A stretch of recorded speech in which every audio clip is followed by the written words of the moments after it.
Thomas feeds it back, finds the Pitney, chips it down the side. Nice touch by Spencer.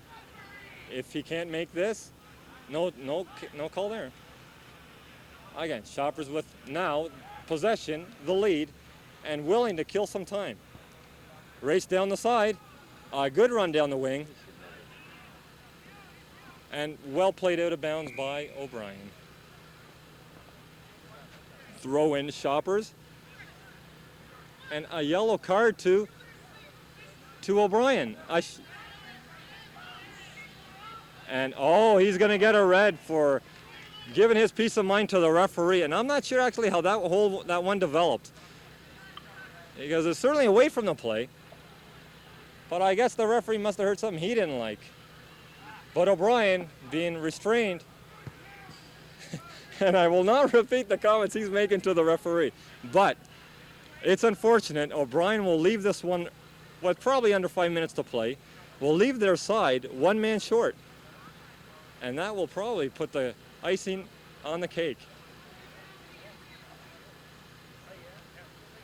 A red card to O'Brien, and worse still, that red card leads to an automatic ejection for next week's match for O'Brien, as he leaves the pitch and continues to resent the call that he received. But I will have to say I understand some of his, some of his temper.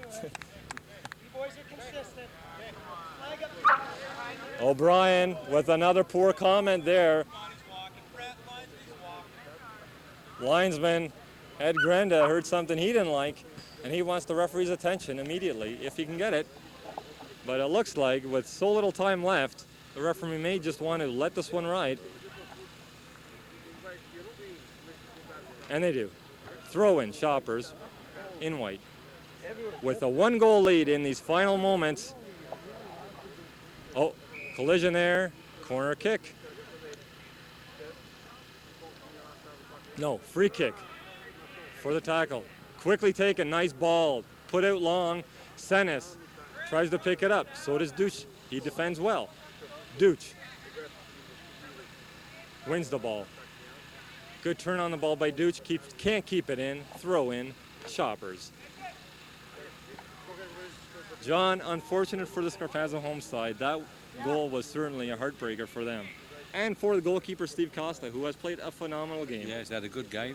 It was a very, very good kick. It was a beautiful corner kick by straight into the net. Dimitri Senes. Or appeared to be from where we stand. That's right. A fantastic yes, kick. very good. All credit to Senes for that one. Right in the bottom, right-hand corner as we look at the net. Right in. Corner kick. And I have to say, that goal has certainly taken the heart out of the players. Corner kick. Savstratus puts it low. Good ball by Duch, but it deflects. And that's it. After 90 minutes, a beautiful victory by Shoppers Drug Mart. An unfortunate loss by Scarpazzo Homes. Final score, 2-1.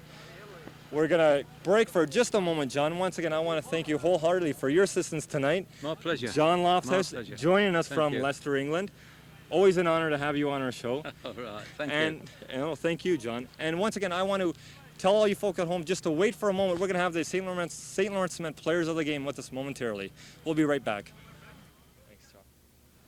Our St. Lawrence Cement Player of the Game for Shoppers Drug Mart, Pete Milonas. Peter, congratulations. Thank you.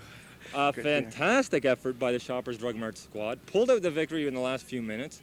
But I'll have to say, enjoyed a good portion of the control throughout the first half. Yeah, I think we had numerous chances. I think their goalie definitely kept them in the first half. He played great, and they were tough at the back four, really solid. And we just didn't get a break. And then you saw the counterattack, and isn't that that's what they say, the wild beauty of soccer. At one end, one team has possession of the ball, and then you don't score, and then it comes to haunt you, I guess. Yes, that's what happens. Pete, we've had you on Ontario Soccer Week for the second time tonight. I've always enjoyed watching you play, in fact, especially this year with your control and imagination with the ball. I know that last week I discussed your excitement in Greece playing over there in the second division. Maybe you can share that with some more of our fans. Well, it was definitely an experience, to say the least. I enjoyed it in that it was something, I expected something more. What I got was a good caliber competition, but what else I found was that with that and with being known and stuff like that, you get the other side of the things. I mean, I'm talking about if you have a bad game, you can't escape that. You go back home and you go out to have a beer or something or a coffee after the game, and if you have a bad game, you cannot escape that. People will be in your face about that because they take it so seriously. I mean, we had games where we had bricks thrown at us, bottles.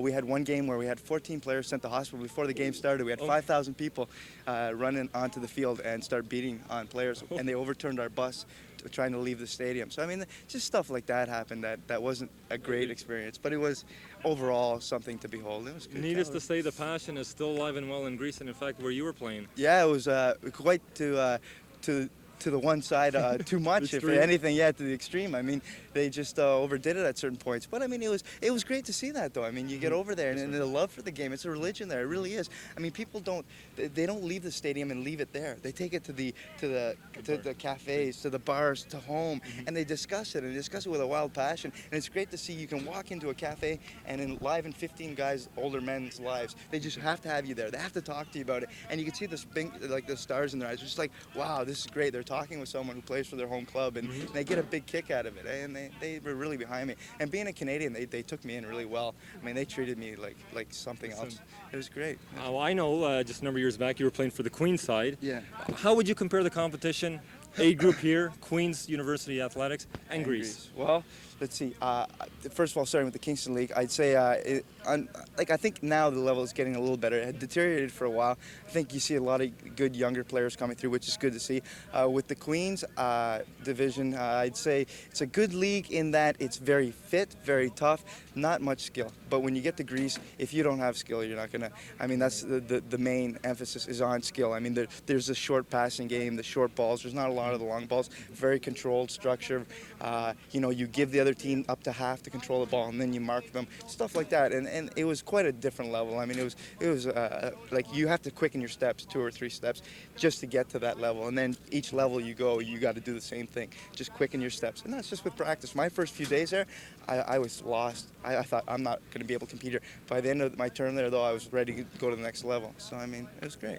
Can we expect to see Pete Milonas back in Greece or in Europe? Well, that's interesting. I had a few offers just now. In fact, yesterday I had a paper sent, fax to my uncle's place that had a thing in the paper that I was going to Corinthos, which is another second division club. I did not know of that. So these are how these things happen in Greece. So they obviously have some inside info on something that I don't. So that'll be interesting to see. That's still up in the air. I haven't decided yet because I have to look into. I have army duty to complete stuff like that. And Greece is in a awful position with Turkey right now. So I'll have to see what happens with that.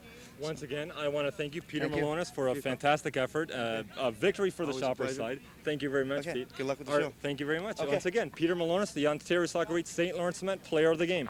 For Scarpazzo Homes, I'm going to say the top player for them was Steve Costa, the goalkeeper. Unfortunate on the second goal, but a beautiful game throughout. Once again, I want to thank everyone at home for joining us here at CableNet 13. Our 8th production next week here at Canes once again. We certainly hope you'll continue to join us for the rest of the season. And once again, continue to watch us on Ontario Soccer Week.